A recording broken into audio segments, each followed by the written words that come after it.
তো আমরা সেদিন গিয়েছিলাম সাঁইথিয়ার নন্দকেশ্বরী তলা। পৌরাণিক মত অনুযায়ী এখানে দেবী সতীর কণ্ঠনালী পড়েছে, তো সেই জন্যই এই সতীপীঠটি তৈরি হয়েছে। একদম সাঁইথিয়া শহরের মাঝেই, স্টেশনের খুব কাছেই রয়েছে এই সতীপীঠটি। প্রথমেই আমরা মহাদেবের দর্শন করলাম। যে কোনো জায়গায় সতীপীঠ থাকলে সেখানে একটি করে মহাদেবের স্থান থাকেই। এই চত্বরের মধ্যেই রয়েছে রাম, সীতা, লক্ষ্মণ, তার পাশেই রয়েছে বজরংবলীর মন্দির, এবং এইভাবে আমরা চারপাশ ঘুরে দেখছিলাম।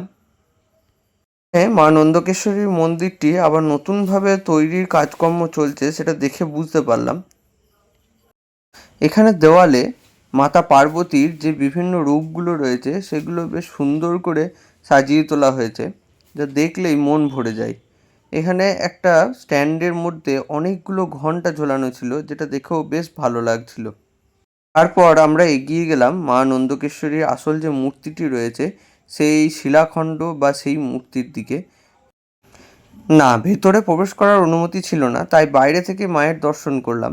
মা এখানে এইভাবেই পূজিত হন, এবং প্রত্যেক বছর কালী পুজোর সময় এখানে বিশেষ সমারোহ সহকারে পুজো করা হয়, এবং মেলা ও প্রসাদ বিতরণের ব্যবস্থা থাকে। এমনিতে প্রতিদিন 24 ঘন্টাই এই মন্দির খোলা থাকে। এখানে দেখলাম কালিয়া দমনের একটি দৃশ্যের মূর্তি কেউ নামিয়ে রেখে গিয়েছে।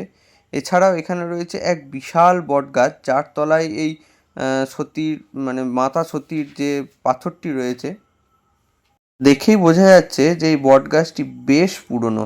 এখানে নিজের ইচ্ছা পূরণের জন্য অনেকেই দড়ি বেঁধে রেখেছে। আর এখানে মহাদেবের দৃশ্য দেখতে পেলাম, এবং তার পাশে রয়েছেন বিষ্ণু ভগবান। সবকিছু দেখে টেকেই আমরা